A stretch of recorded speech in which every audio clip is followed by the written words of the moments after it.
आपसे कुछ देर पहले दिल्ली एयरपोर्ट पर वाराणसी जाने वाली इंडिगो की फ्लाइट में बम की अफवाह से हड़कंप मच गया। विमान के टॉयलेट में एक टिश्यू पेपर मिला जिसमें बम के बारे में लिखा हुआ था, जिसके बाद यात्री घबरा गए।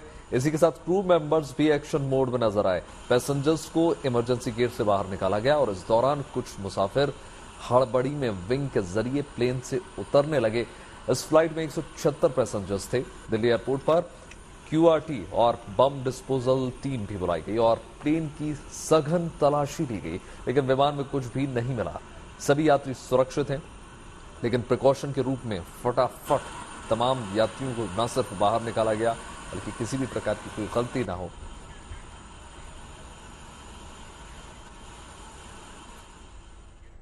इंडिगो का ये विमान दिल्ली से वाराणसी के लिए उड़ान भरने वाला था, तभी विमान में बम होने की सूचना मिली। इसके बाद विमान को दिल्ली एयरपोर्ट पर ही रोक दिया गया।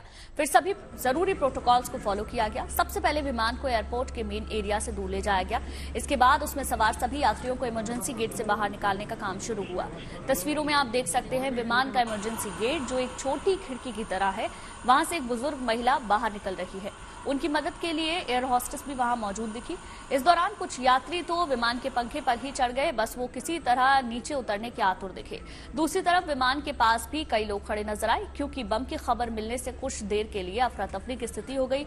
मगर फ्लाइट स्टाफ और वहां तैनात सुरक्षा कर्मियों ने सभी को सुरक्षित बाहर निकाल लिया। हालांकि बाद में विमान में बम की खबर अफवाह निकली, तब जाकर सभी ने राहत की सांस ली।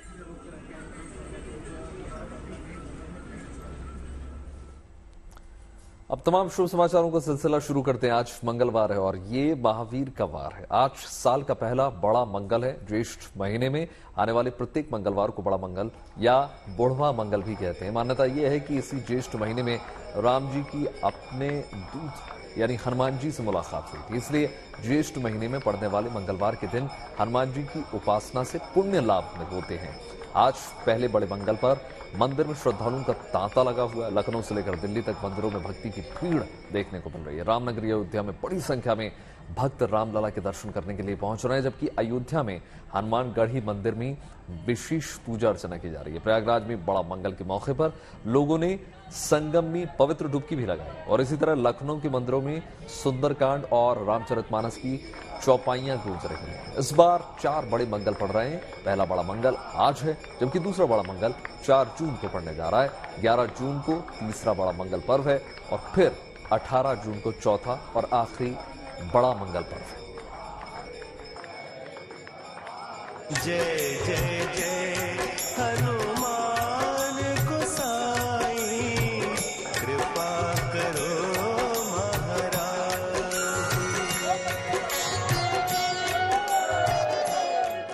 राम भक्त हनुमान को मानने वाले यूं तो साल भर महाबली की पूजा अर्चना करते हैं, कृपा करो महाराज। पर भगवान श्री राम के अनुज लक्ष्मण की नगरी लखनऊ से शुरू हुआ एक पर्व ऐसा है जो पूरे 1 महीने तक चलता है। ज्येष्ठ माह के हर मंगलवार को बड़ा मंगल माना जाता है। मान्यता है कि अवध के नवाबों ने ये परंपरा शुरू की थी। ज्येष्ठ मास जो है, यहाँ लखनऊ में लखनऊ के एक रानी थी, वो मुगल परिवार की थी, लेकिन उनको संतान नहीं थी, तो उन्होंने हनुमान मंदिर में जाकर के एक पंडित जी से पूछा, तो उन्होंने बताया कि आप मंगलवार का व्रत रखिए और मंगलवार का व्रत रखिए। एक ज्येष्ठ से लेके 1 वर्ष से में ज्येष्ठ से लेके अगले वर्ष तक में ज्येष्ठ तक व्रत रखिए तो आपको संतान की प्राप्ति होगी। तो उसके बाद उनको सच में वर्ष भर व्रत करने पर संतान की प्राप्ति हुई। तब से, और चूंकि वो राजा परिवार से थी, तो उन्होंने ये कहा कि अब ज्येष्ठ मास में हम हमेशा यहाँ पूजा किया करेंगे।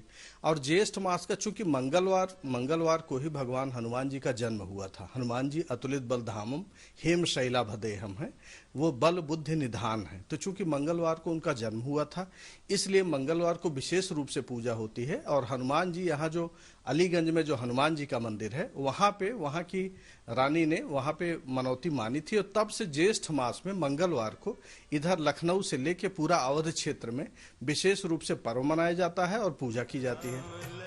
लखनऊ में अलीगंज के प्राचीन हनुमान मंदिर की स्थापना के साथ शुरू हुई ये परंपरा उत्सव का रूप ले चुकी है।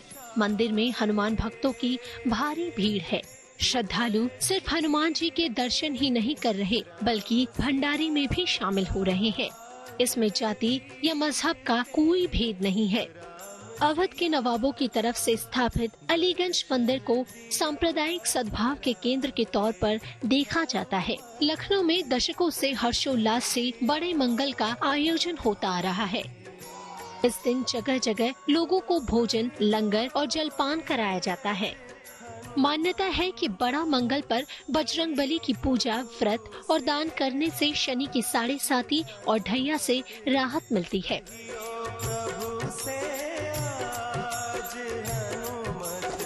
हनुमान जी की जो पूजा की विधि है उसमें बजरंगबली, चूंकि हनुमान जी लाल देह लाली लसे और उधर लाल लंगूर हैं, तो चूंकि लाल शरीर से है इसलिए रक्त वस्त्र धारण करके हनुमान जी की आराधना की जाती है। हनुमान चालीसा का पाठ किया जाता है या हनुमान जी के जो मंत्र हैं हनुमत कवच का पाठ किया जाता है। तो ये हनुमान चालीसा, हनुमत कवच, ओम क्लीं नमः हनुमते भगवते रंग ह्रीं, ये विशेष मंत्र है, विशेष प्रयोग है। इसकी भी विशेष अनुष्ठान की विधि है। तो इन सबको करने से हनुमान जी की कृपा मिलती है। और हनुमान जी चूंकि अष्ट सिद्धि नवनिधि के दाता हैं, 8 सिद्धियां और 9 निधियां अरिमा, महिमा, गरिमा, लभ्यमा, प्राप्ति, प्राकाम्य, ईशित्व, वशित्व, इन सब चीजों 8 सिद्धियों के वो थे, स्वामी थे। तो इसलिए उनकी पूजा से सारी सिद्धियां प्राप्त होती मनुष्य को। इस बार ज्येष्ठ माह में कुल 4 मंगलवार पड़े हैं। पहला बड़ा मंगल 28 मई यानी आज है। दूसरा बड़ा मंगल 4 जून को होगा, जबकि तीसरा बड़ा मंगल पर्व 11 जून को मनाया जाएगा। इसी तरह चौथा और आखिरी बड़ा मंगल 18 जून को होगा। कहते हैं कि जो भक्त सच्चे मन से इन दिनों में बजरंगबली की पूजा अर्चना करता है उसके जीवन के सारे कष्ट दूर हो जाते हैं। इस पर्व को हिंदू और मुस्लिम दोनों धर्मों के लोग मानते हैं। Bureau report, good news today. Hanuman को साईं कृपा करो महाराज। अयोध्या का हनुमानगढ़ी बजरंगबली का पावन धाम है। वहां सुबह से दर्शन के लिए भक्तों का तांता लगा हुआ है। बड़ा मंगल पर सुबह के वक्त मंगला आरती में बड़ी संख्या में भक्त मौजूद रहे। शंख घंटी की ध्वनि से पूरा वातावरण भक्तिमय हो गया। इस दौरान कुछ लोग इस अद्भुत पलों को अपने कैमरे में कैद करते हुए भी नजर आए।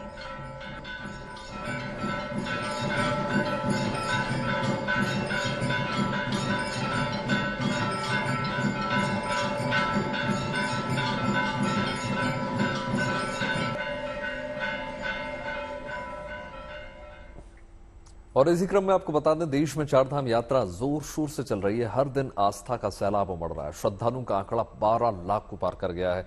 खासकर केदारनाथ जाने वाले श्रद्धालुओं की तादाद में सबसे ज्यादा इजाफा देखने को मिल रहा है। यात्रा को शुरू हुए 18 दिन अब बीत चुके हैं और महज 18 दिनों में ही रिकॉर्ड 5 लाख से ज्यादा श्रद्धालुओं ने बाबा केदार के दर्शन किए।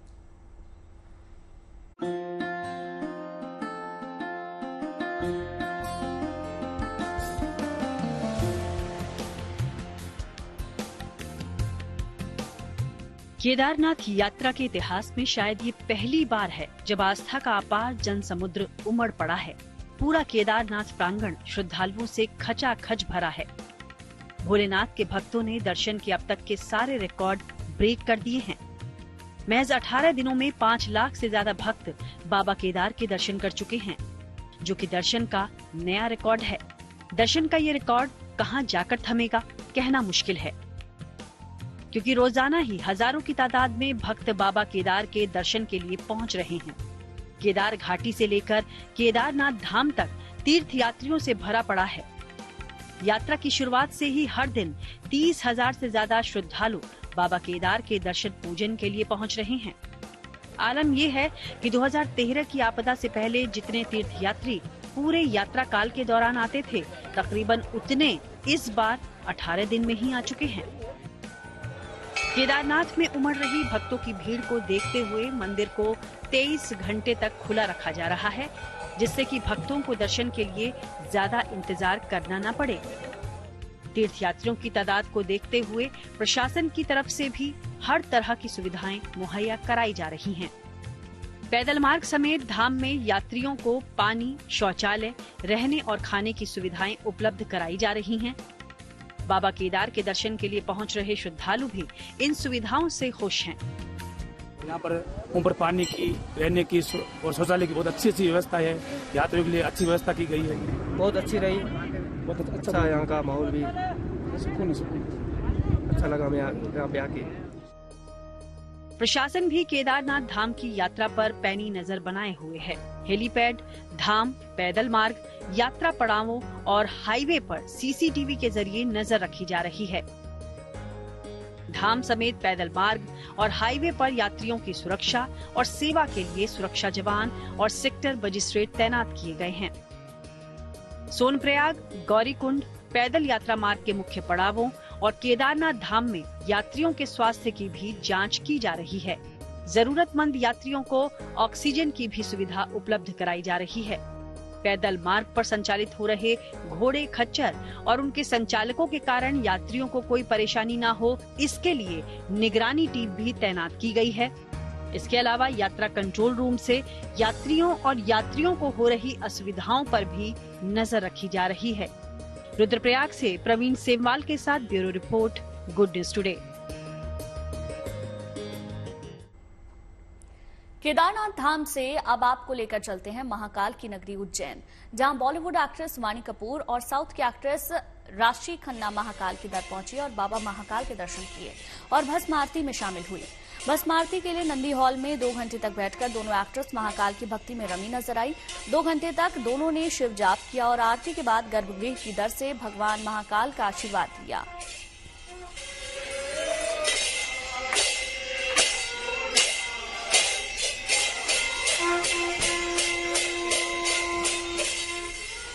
और चलिए अब बात करते हैं सोशल मीडिया पर सुर्खियां बटोर रही कुछ खास तस्वीरों की। ये तस्वीर एवरेस्ट की सबसे ऊंची चोटी की है, जहां पहुंचना आसान नहीं है और यहां तक आना जोखिम से भरा है।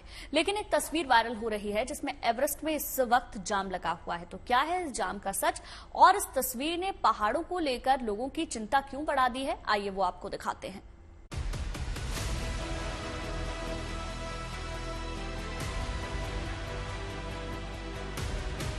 दुनिया की ये वो सबसे ऊंची चोटी है जिसे फतेह करना फक्र की बात कही जाती है।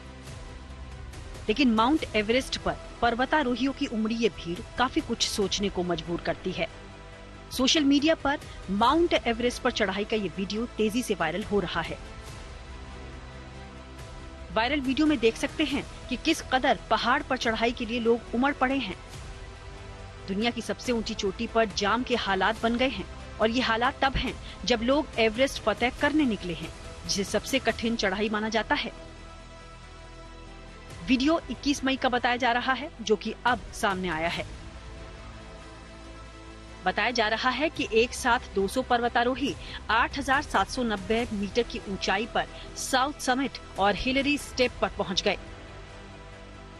8,848 मीटर ऊंचाई वाला माउंट एवरेस्ट यहां से महज 200 फीट की दूरी पर है। भीड़ जमा होने की वजह से यहां बर्फ का एक हिस्सा टूट गया, जिससे 6 पर्वतारोही वहां फंस गए। इनमें से 4 लोग तो रस्सी के सहारे वापस ऊपर आने में कामयाब रहे, लेकिन 2 पर्वतारोही हजारों फीट नीचे गिरकर बर्फ में दब गए। बताया जा रहा है कि ये जाम इन्हीं 2 ब्रिटिश पर्वतारोही डेनियल पीटरसन और उनके नेपाली शेरपा पास्टिन जी के चोटी से उतरते समय बर्फ गिरने की चपेट में आने की वजह से लगा।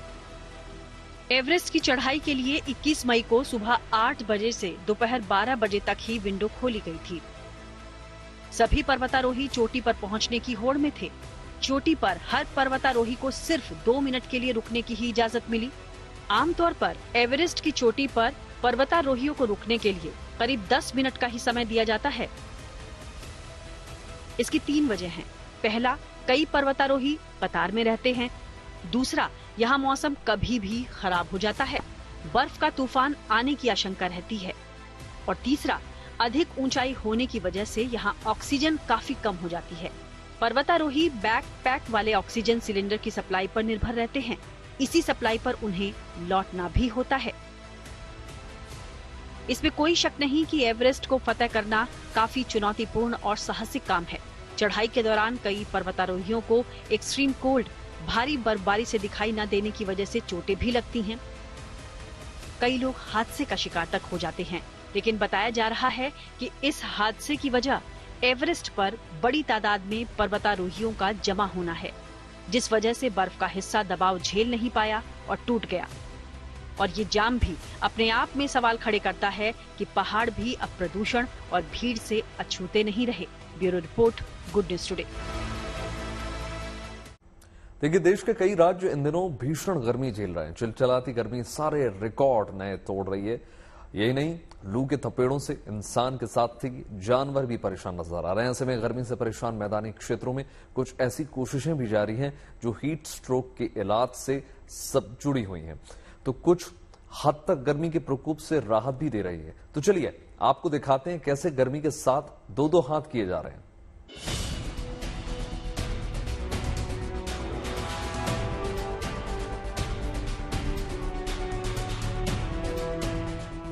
इन दिनों दिल्ली समेत देश के कई राज्य भीषण गर्मी और लू के थपेड़ों की चपेट में हैं। लोग इस चिलचिलाती गर्मी से कैसे जूझ रहे हैं और कैसे गर्मी से दो दो हाथ करते हुए इंसान ही नहीं जानवरों को भी बचाए रखने की कवायदे जारी हैं। इन्हीं से जुड़ी कुछ तस्वीरें आपको दिखाते हैं। सबसे पहले राजधानी दिल्ली की बात। गर्मी और लू अपने प्रचंड रूप में है। मतलब ये कि जहां सुबह का आगाज ही आजकल पसीने और उमस के साथ हो रहा है, तो आपको गर्मी के इस मिजाज को समझना मुश्किल तो कतई नहीं होगा। इस बीच दिल्ली सरकार के अधीन करीब 26 अस्पतालों में हीट स्ट्रोक के मरीजों के लिए 2-2 बिस्तर आरक्षित रखने का फैसला लिया गया है। इसके अलावा दिल्ली सरकार ने एलएनजेपी अस्पताल में 5 बेड रिजर्व रखने के आदेश दिए हैं। दिल्ली सरकार के 26 अस्पतालों में 2-2 बेड आरक्षित किए जा रहे हैं, ताकि अगर कोई हीट वेव से जो है आदमी बीमार पड़ता है तो उसके लिए अलग से बेड्स की सुविधा हो। और एलएनजेपी में 5 बेड्स हीट वेव के पेशेंट्स के लिए रखी जा रही है और इसकी एडवाइजरी जो है अलग अलग माध्यमों से जनता तक पहुंचाई जाएगी। दिल्ली सरकार की दरअसल कोशिश है कि प्रचंड गर्मी में अगर अस्पतालों में हीट स्ट्रोक के मरीज आते हैं तो उनका इलाज सही समय पर किया जा सके। लगातार तापमान बढ़ता जा रहा है और इसी तापमान के बढ़ते साथ लू से पीड़ित मरीज हैं उनमें भी लगातार इजाफा हो रहा है, तो उनकी देखरेख सबसे ज्यादा जरूरी है। और इस चीज को ध्यान में देते हुए, दिल्ली की भीषण गर्मी को ध्यान देते हुए दिल्ली सरकार ने ये फैसला लिया है कि अब 2 बेड आरक्षित किए जाएंगे, ताकि उन मरीजों का बेहतर तरीके से उनका इलाज हो सके और सही समय पर उनका इलाज किया जा सके।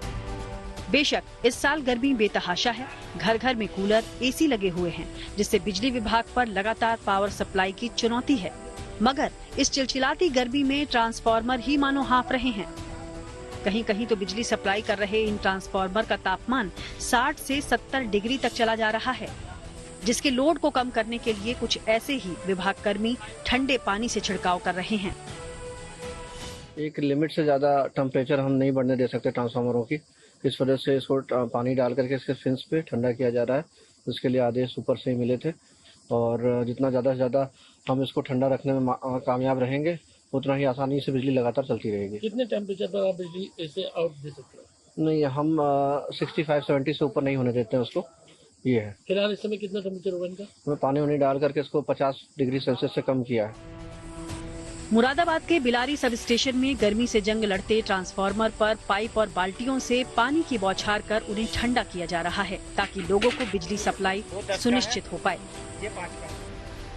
उधर मराठवाड़ा में भी भीषण गर्मी का कहर इंसानों के साथ जानवरों पर भी पड़ रहा है। ऐसे में उनको भी राहत देने के लिए छत्रपति संभाजी नगर के सिद्धार्थ प्राणी संग्रहालय में बाघों के साथ तेंदुओं को कूलर की हवा और दिन में 3 से 4 बार पानी का छिड़काव किया जा रहा है। उनकी बहुत ख्याल रखना पड़ रहा है हमारे को, क्योंकि हर चीज उनको पानी, इस वक्त पानी की हमने बहुत वो करके रखे, जगह जगह हौज में पानी भर के रखे और हमारे को पानी की परेशानी नहीं हो रही। अभी जानवरों को जितना पानी लग रहा उतना पानी दे रहे हो। मौसम विभाग के अनुसार देश के मैदानी इलाकों में लू की स्थिति बनी रहेगी। राजस्थान में 27 से 29 मई तक भीषण गर्मी की स्थिति रहेगी, जिसके बाद धीरे धीरे इसमें कमी आ सकती है। इसके साथ ही पंजाब, हरियाणा और चंडीगढ़ में 27 से 29 मई तक कई इलाके भीषण गर्मी से प्रभावित रहेंगे। पश्चिमी उत्तर प्रदेश, पश्चिमी मध्य प्रदेश में 27 से 29 मई तक ही कुछ क्षेत्रों में भीषण गर्मी की लहर रहेगी। अगले 3 दिनों तक पश्चिमी हिमालय क्षेत्र, पूर्वी मध्य प्रदेश, विदर्भ और छत्तीसगढ़ में गर्म हवाएं चलने की संभावना है। आपको बता दें कि मौसम विभाग ने अगले 3 दिनों के दौरान पश्चिमी हिमालय क्षेत्र, पूर्वी मध्य प्रदेश, विदर्भ और छत्तीसगढ़ में लू के बरकरार रहने के आसार जताए हैं। इसके अलावा राजधानी दिल्ली में भी 30 मई तक भीषण गर्मी का सिलसिला जारी रहने वाला है। इसके बाद गर्मी से राहत कब मिलेगी, इसका ही इंतजार है। संभाजी नगर से इसरार चिश्ती, मुरादाबाद से जगत गौतम और दिल्ली से मनीषा लड्डा के साथ bureau report, good news today. ऐसा नहीं है कि गर्मी केवल मैदानी इलाकों में ही जबरदस्त हो रही है, पहाड़ी अंचलों में भी भीषण गर्मी के साथ हीट वेव का कहर देखा जा सकता है। ऐसे में हिमाचल प्रदेश का रुख किया जाए तो शिमला में गर्मी पिछले कई सालों का रिकॉर्ड वहां तोड़ रही है। बताया जा रहा है कि पिछले 24 घंटे में शिमला शहर में पारा 30 डिग्री तक पहुंच चुका है, लेकिन सैलानियों की आवाजाही इस टूरिस्ट प्लेस में कम नहीं है।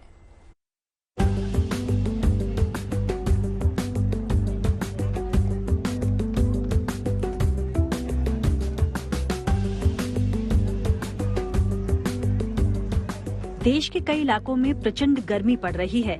ऐसे में ताजी आबो हवा और ठंडे वातावरण का एहसास करने ही तो सैलानी पहाड़ी वादियों का रुख कर रहे हैं। शिमला भी इन्हीं जगहों में से एक समर टूरिस्ट डेस्टिनेशन है, मगर हिल क्वीन शिमला में तो गर्मी के सारे रिकॉर्ड टूट रहे हैं। मौसम विभाग की माने तो पिछले 24 घंटे में शिमला शहर का पारा 30 डिग्री से ऊपर जा चुका है। राज्य के बिलासपुर, हमीरपुर और मंडी जिलों में तो अगले 24 घंटे लू चलने का ऑरेंज अलर्ट भी है। जहाँ तक रिकॉर्ड ब्रेकिंग की बात है, उसमें शिमला जिला ऐसा है जहाँ पिछले कई सालों के जैसे ये जो टेम्परेचर पिछले कल रिकॉर्ड किया गया 30.6, इससे पहले 2014 में भी 31 मई 2014 को भी इतना टेम्परेचर रिकॉर्ड किया गया, और इससे पहले रहा है 31.7 जो है, ये जो है 26 मई 2004 को इससे भी ज़्यादा था। और जो ऑल टाइम रिकॉर्ड है शिमला का 32.4 ऑल टाइम है और 27 मई 2010 का है। तो कुल मिला के ये जो टेम्परेचर रहा है पिछले 10 सालों में हाईएस्ट रहा है शिमला। हालांकि 28 मई के बाद से ही पहाड़ों पर गर्मी का असर थोड़ा कम होगा। मौसम विभाग ने दरअसल एक पश्चिमी विक्षोभ बनने की संभावना जताई है, जिससे हिमाचल प्रदेश के कई हिस्सों में बारिश और ओलावृष्टि को लेकर अलर्ट है। मगर बर्फबारी का नजारा हो, गर्मी की तपिश या फिर बारिश की फुहार, शिमला का रिज मैदान और मॉल रोड सैलानियों की आमद से गुलजार रहता है। जाहिर है मैदानी इलाके जिस तरह से सूरज का ताप झेल रहे हैं, शायद उसकी तपिश को भूल इन सैलानियों को शिमला का मौजूदा मौसम रास आ रहा है। बहुत ही खुशनुमा है, बहुत ही अच्छा है। गुजरात में तो बहुत गर्मी है और यहाँ पर आके हमें अच्छा लगा।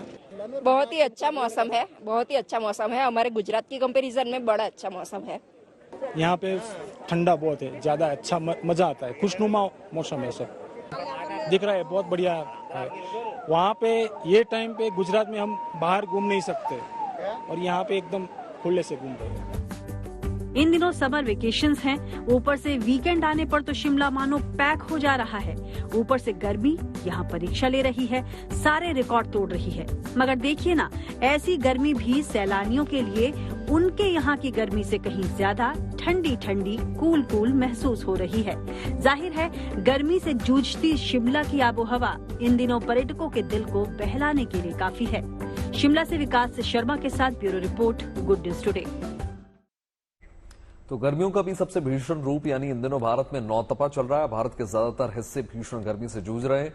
इस गर्मी से राहत पाने के लिए लोगों ने पहाड़ी इलाकों का रुख कर लिया है। हालांकि इस साल गर्मी पहाड़ों पर भी है, मगर मैदानी इलाकों से कम, लिहाजा पहाड़ों की तरफ जाने वाले लोगों की संख्या दिनों दिन बढ़ती चली जा रही है। पहाड़ों की रानी शिमला से लेकर धरती का स्वर्ग कहे जाने वाले कश्मीर में खूब भीड़ देखने को मिल रही है सैलानियों की। ये लोग वहां चिलचिलाती गर्मी को भूलकर मौज मस्ती में व्यस्त नजर आ रहे हैं। आने वाले दिनों में हिल स्टेशन पर पर्यटकों की भीड़ और ज्यादा बढ़ने की उम्मीद है। मैं पत्नीटॉप आई हूँ। पत्नीटॉप ज्यादा अच्छा है जम्मू से। यहाँ पे मौसम एकदम कूल है। मैं यहाँ पे मजे कर रही हूँ, मुझे बहुत मजा आ रही है। जम्मू में बहुत गर्मी है, इधर एकदम मौसम बढ़िया है। इधर काफ़ी राहत है और बच्चे खूब एंजॉय कर रहे हैं। और हम सबसे अनुरोध करता हूं कि जिसको कभी छुट्टी हो तो इधर जरूर विजिट करें। यहाँ का मौसम बहुत अच्छा, ठंडा ठंडा कूल है। यहाँ का नज़ारा बहुत खूबसूरत है, बहुत ही रश है अभी इधर, लेकिन फिर भी बहुत अच्छा इंतजाम कर रखा है गवर्नमेंट ने। पत्नीटॉप में एक पार्क में मैं खड़ा हूँ, इधर बहुत आदमी आए घूमने आया है, मौसम बहुत अच्छा है। मेरा ख्याल से इधर का तापमान अभी 29-30 के अंदर ही होगा। वो प्लेजेंट वेदर है, घूमने का बहुत मजा आ रहा है। देश में बुलेट ट्रेन को उड़ान भरने की परियोजना पर तेजी से काम जारी है। मुंबई से अहमदाबाद के बीच चल रही इस परियोजना के तहत नवी मुंबई में 394 मीटर लंबी सुरंग बनाई गई है। ये एक मध्यवर्ती सुरंग है जिससे बीकेसी और ठाणे से सटे शिलफाटा के बीच 21 किलोमीटर लंबी मुख्य सुरंग के काम में तेजी लाने में मदद मिलेगी। इस सुरंग को बनाना क्यों किसी उपलब्धि से कम नहीं, देखिए खास रिपोर्ट।